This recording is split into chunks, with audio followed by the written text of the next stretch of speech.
In every major government scandal, no matter which politician falls, which agency gets exposed, or which crisis becomes the excuse, there are always three positions that quietly walk away richer. They survive every collapse, every investigation, and every public outrage. They hide behind paperwork, behind procedures, behind titles that sound harmless but control everything. And once you see who they are, you'll never unsee them again. Because in the world of government corruption, the real winners are never the faces on the news. They're the ones standing just outside the spotlight, quietly pulling threads the public never notices. Today, you're going on a journey most citizens never get access to. You're going to see how every major scam, every trillion-dollar budget leak, every rigged contract, every mysteriously inflated project relies on the same hidden structure. We're not exposing individuals. We're exposing positions, the roles engineered into the system itself. You'll learn how power flows, who controls it, and why three specific seats inside the machinery of government always end up on top. We're going to connect patterns from different eras, different agencies, different crises, and show you how they all trace back to the same architecture of profit. And by the time we reach the end, you'll understand why corruption doesn't feel like an accident. It feels like a design. Government corruption isn't a mystery, it isn't unpredictable, and it isn't random. It follows a rhythm, a slow, calculated rhythm that begins long before the public ever hears the first rumor. It starts in quiet offices, under fluorescent lights, where budgets are drafted with a single pen stroke that can redirect billions. It moves through the hands of the people who approve, authorize, or overlook the details that make theft appear legal. And it ends in boardrooms, private firms, and offshore accounts, where political decisions magically transform into personal profit. This isn't about conspiracy, it's about patterns. Patterns taxpayers have paid for over and over again. The truth is, corruption survives because it hides inside normal functions of government. The same processes meant to protect the public are the ones used to exploit it. That's why these scams keep happening, because the structure allows them. Every time a scandal breaks, the public hears the same script. A failure of oversight, an isolated misuse, a single bad actor. But behind the scenes, the machinery is working exactly as it was designed. Budgets get approved without transparency. Contracts get awarded without competition. Policies get shaped by people who profit from the outcomes. And meanwhile, ordinary citizens, the taxpayers, the workers, the families, pay the price in higher costs, weaker services, and fewer opportunities. In this investigation, we're going to strip away the political theater and look at what actually happens. You'll see how control of money flow becomes a weapon, how signatures become silent accomplices, how outside partners convert political power into private wealth. You'll see how these positions form a closed loop that protects itself, reforms itself, and survives every scandal untouched. You'll see why corruption collapses, but the architecture of corruption stays standing. And most importantly, you'll learn to recognize the pattern. Because once you understand who controls the flow, who approves the movement, and who cashes out on the other side, you'll understand how every government scam is built. You'll see what citizens were never meant to see. And you'll understand why the people with the most power never need to steal in the dark when the system already gives them everything they need in the light. Everything in government begins with the flow of money. Before a dollar is stolen, before a scam is engineered, before a contract is awarded or inflated, someone has to decide where the money goes. And that decision is power, not the loud public kind of power, the quiet kind. The kind that shapes nations from behind closed doors, the kind that never needs to appear on camera because its influence is already baked into the system. This is the first position that always profits, the gatekeeper of financial flow. Most people imagine corruption as a hand slipping into a drawer, taking something that doesn't belong to them. But real corruption doesn't work like that. Real corruption starts earlier, long before the stealing, long before the scandal, at the moment when a budget is crafted, reviewed, and approved. This is where the game begins, because the person who controls the direction of money doesn't need to steal it. They only need to decide where it lands. And that single decision can make or break entire industries, entire regions, even entire political careers. Think about it. Every major government scandal in history begins with a budget line, a grant, an appropriation, an emergency fund, a quiet adjustment buried in a document thousands of pages long. And buried inside that document is a gift, an inflated cost, a padded project, a mysterious new requirement, placed there by the person who controls the flow. This person doesn't need to touch cash. Their power is in directing it. They can steer billions toward partners, donors, lobbyists, or agencies who will reward them later. They can hide favors inside infrastructure, education, defense, or economic recovery. All noble words, used as shields for private profit. When ordinary citizens look at a budget, they see numbers. When the gatekeeper looks at a budget, they see leverage. Every line is an opportunity, every category a bargaining chip. They know which departments will look the other way. They know which committees are too overwhelmed to scrutinize. They know which crises can be used as cover.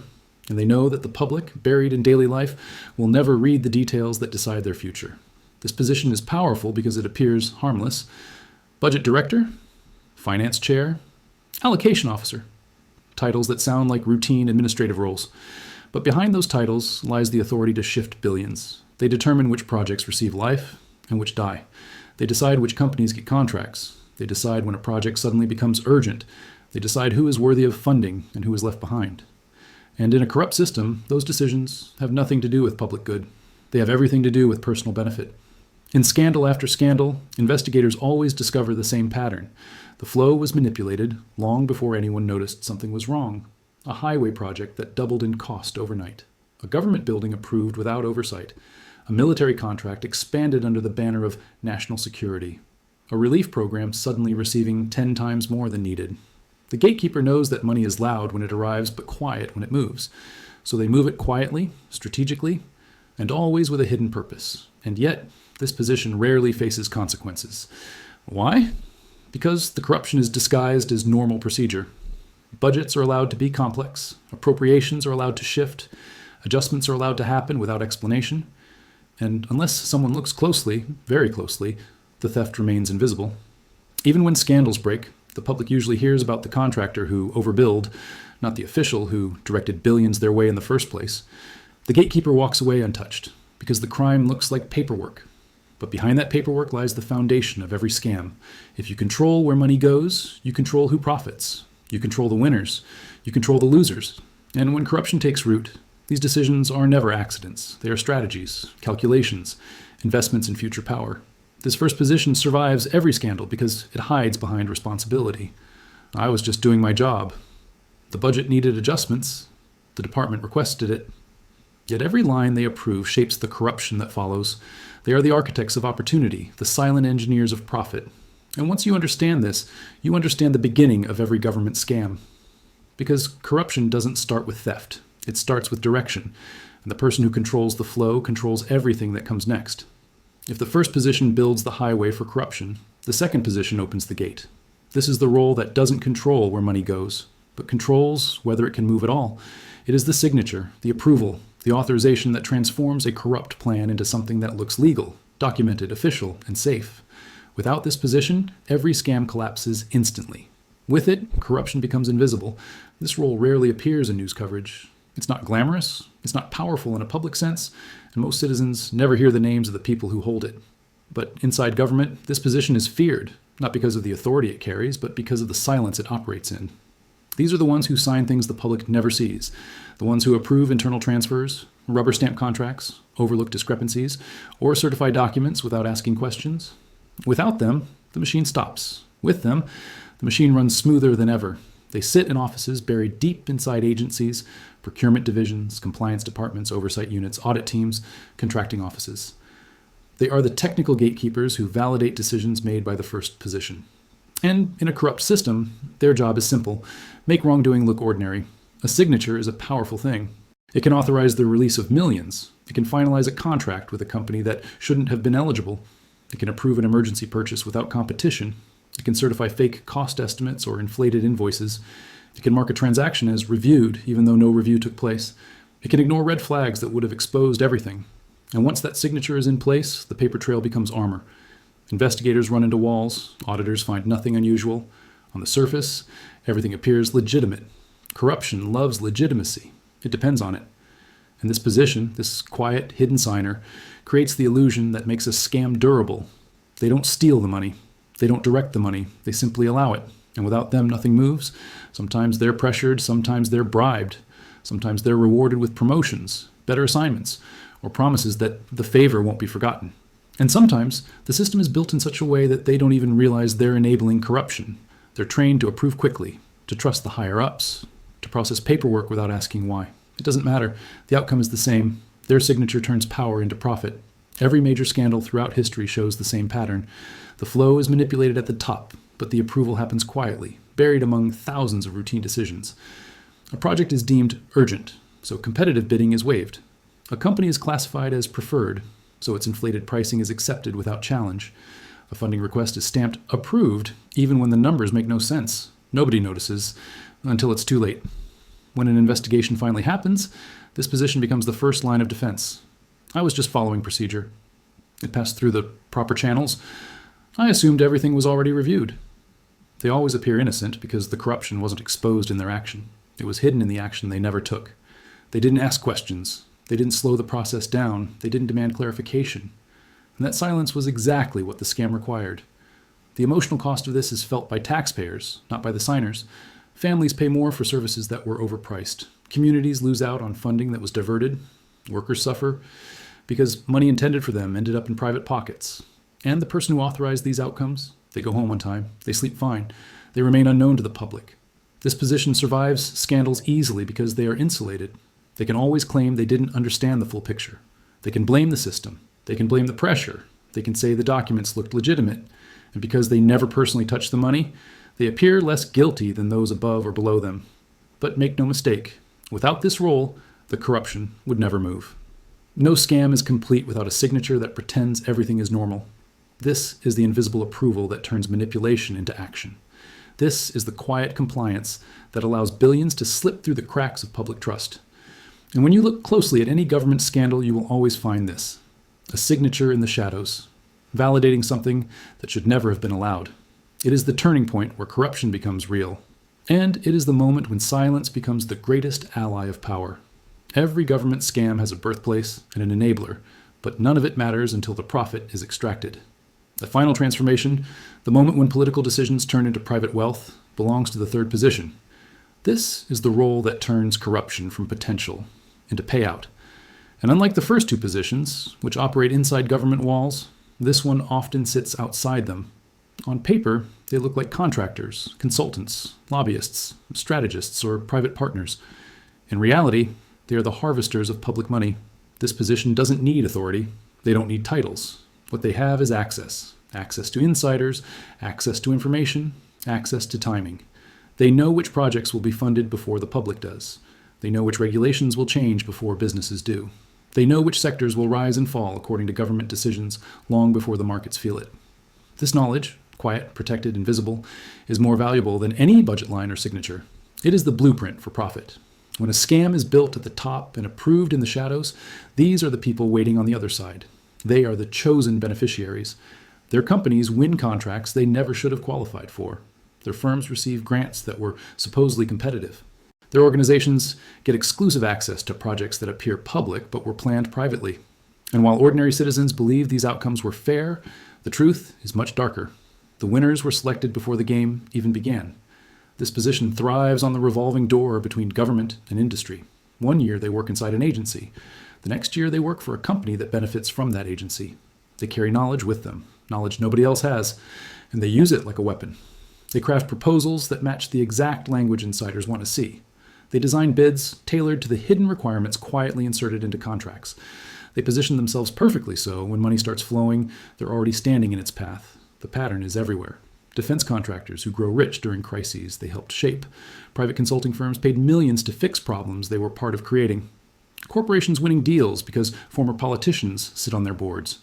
Lobbyists who write legislation that magically benefits the clients waiting in their office buildings. It's a well-oiled ecosystem. Insiders create the opportunity, the shadow signers make it official, and this third group cashes in. And the public? They're left out twice. First, when their money is used to enrich private partners. And second, when they're told the system is efficient and competitive. Even though the winners were predetermined, every inflated invoice, every overpriced contract, every unnecessary project becomes a burden that taxpayers carry. Meanwhile, those who profit insist they're simply participating in the market. They point to paperwork that looks legitimate, but was engineered to ensure they were the only ones who could win. The emotional impact of this reaches far beyond wasteful spending. It erodes trust. It tells citizens their hard-earned money means nothing compared to insider networks. It shows small businesses that no matter how qualified they are, they cannot compete with companies chosen by political favor. It shows communities that public funds meant for schools, roads, and health programs can be quietly diverted to private profit engines that give nothing back. And yet, time after time, this position escapes accountability. Why? Because the profit is external. It happens outside government budgets, outside public hearings, outside the transparency that taxpayers expect. When investigators examine corruption, they usually focus on officials, not the companies benefiting from their decisions. And when those companies are questioned, they point to contracts that appear legal. They argue they followed the rules. They insist they didn't create the system, they just took advantage of it. And technically, they're right. That's the trap. The system allows it. This position remains untouchable because they operate where politics and business blur together. They don't need to lie. They don't need to hide. All they need is access to information nobody else has, relationships nobody else can build, and opportunities nobody else is invited to. In every government scam, they stand at the finish line waiting to collect. And once you understand this final position, the entire structure becomes clear. Corruption is not simply a misuse of government power, it is a collaboration, a shared language between decision makers, silencers, and profiteers. The system doesn't just enable it, the system completes it. Corruption isn't random, it isn't chaotic. It isn't a handful of isolated actors stumbling into opportunity. It is structured, quietly, deliberately, almost mathematically. And the three positions you've just learned about form a loop so seamless that once it begins, it feeds itself. The flow controller, the shadow signer, and the profit extractor might never sit in the same room, might never speak to each other directly, but their roles lock together like gears in a machine built to move money away from the public and toward the few who understand how to manipulate the system. The first position sets the stage by shaping the landscape. When they direct billions toward certain programs, projects, or agencies, they are creating terrain that others can exploit. The budget becomes a roadmap, pointing toward the places where profit will be easiest, where oversight will be weakest, where urgency can be manufactured, or where money can be moved without raising suspicion. They don't need to coordinate with anyone. The direction of money speaks on its own. It signals where opportunity will appear long before the public ever learns what is happening. The second position, the signer in the shadows, doesn't need to devise a plan. They simply operate within whatever structure is handed to them. Their job is to legitimize the movement, to turn a planned allocation into an approved action. They provide the illusion of normalcy. And here is the dangerous beauty of the loop. Even if they suspect something is wrong, they rarely have enough context to prove it. They authorize one transaction, one contract, one document. They never see the whole scheme. And because they only handle fragments, they become willing participants in a process that depends on their incomplete perspective. Then comes the third position, the beneficiary. They stand at the final point of the loop, waiting for the money the first position directed and the second position approved. They convert the opportunity into tangible wealth. They profit from the contracts, the deadlines, the grants, the privatization deals, the inside knowledge. And once the money reaches them, the loop completes itself. The system has successfully turned public resources into private gain, but the real brilliance of the loop lies in what happens next. The beneficiaries feed influence back into the system. They donate to campaigns. They hire former government officials. They lobby for budgets that benefit the programs they're invested in. They push for regulations that favor their industry. And in doing so, they strengthen the hand of the first position, the one that controls the flow. Suddenly, the loop is no longer just a cycle. It becomes an ecosystem. Everyone plays their part without needing explicit communication. The gatekeeper sees support for expanding a program and moves more funding. The shadow signer sees a familiar contract and stamps approval without hesitation. The beneficiary's profit grows, and their influence feeds back into politics. Money circulates, power circulates, access circulates. But accountability never enters the loop, and the public, they're locked outside of it.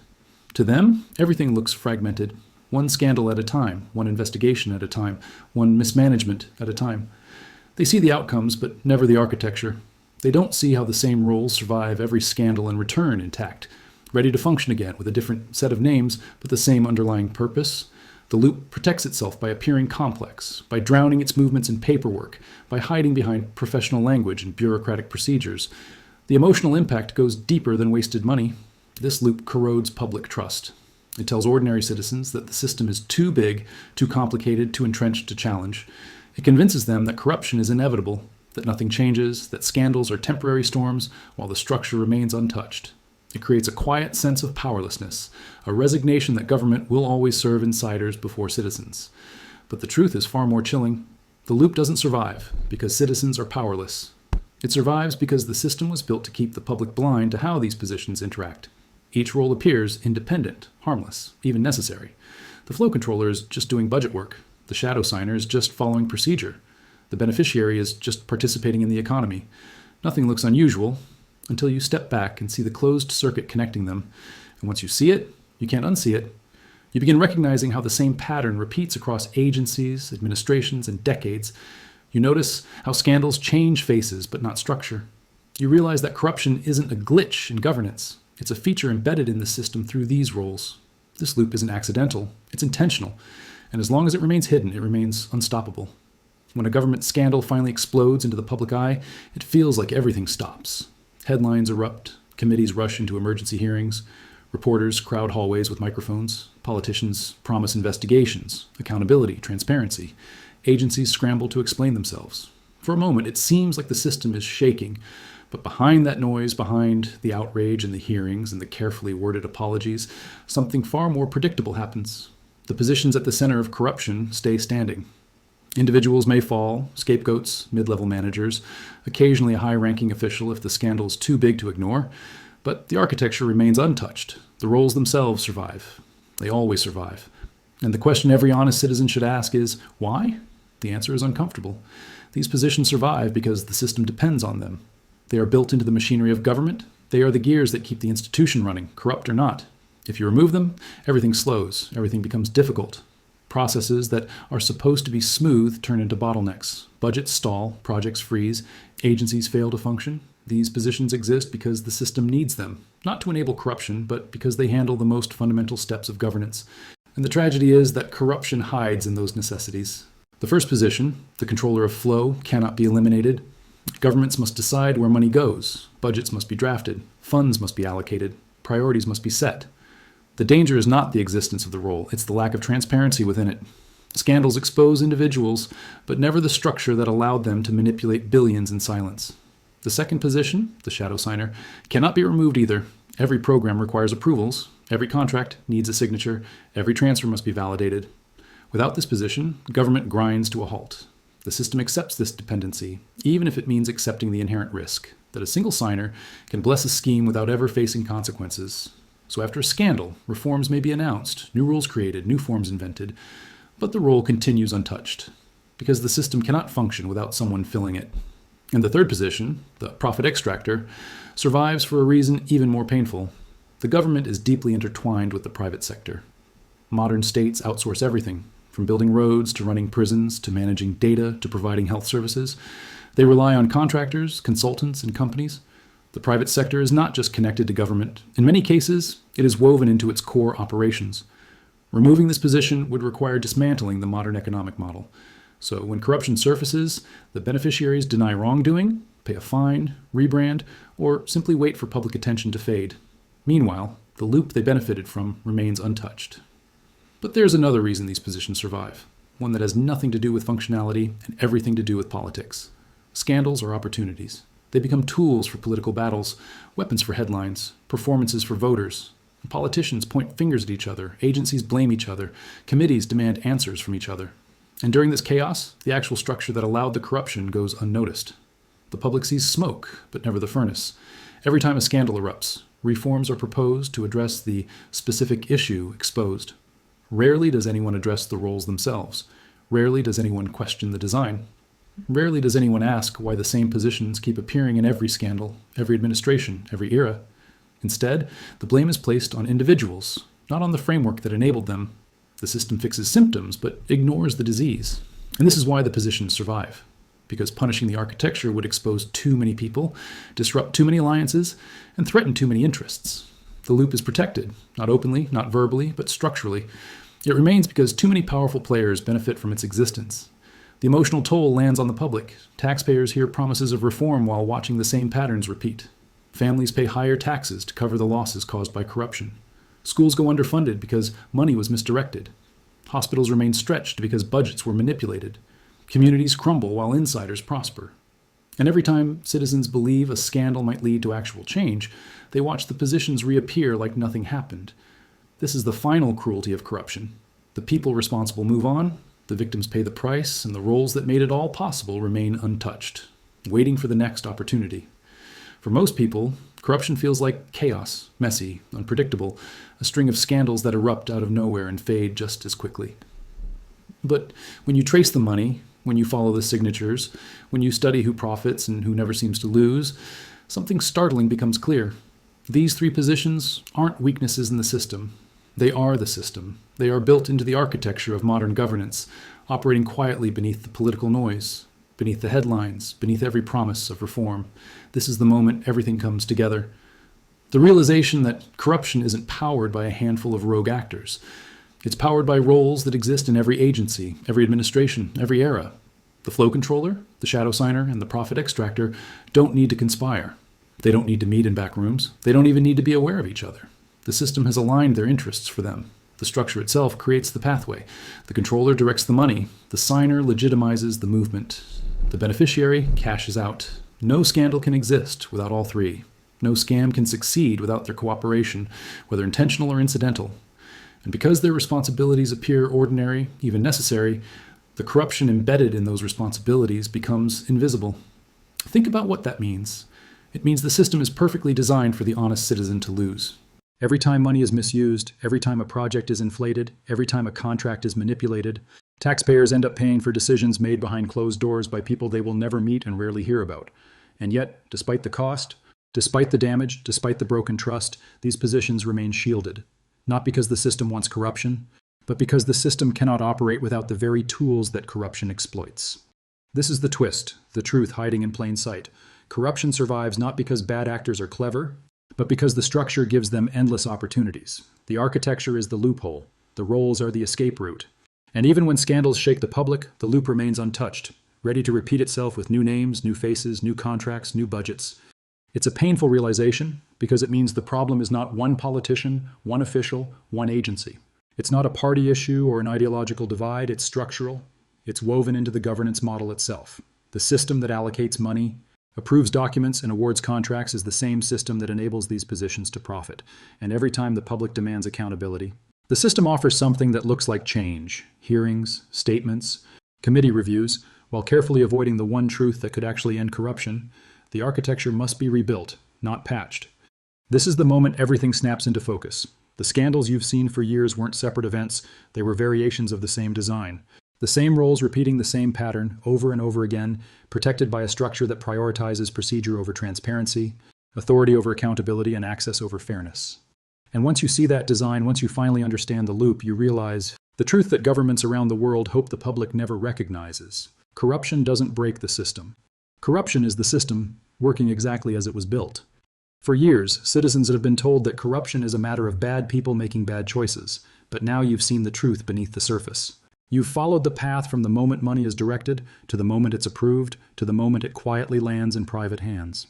You've seen how these three positions, different in responsibility, identical in outcome, form a loop that repeats across agencies, decades, and political parties. And you've seen that the damage isn't measured only in stolen dollars, but in trust drained from families, communities, and generations who believe their government should protect them, not exploit them.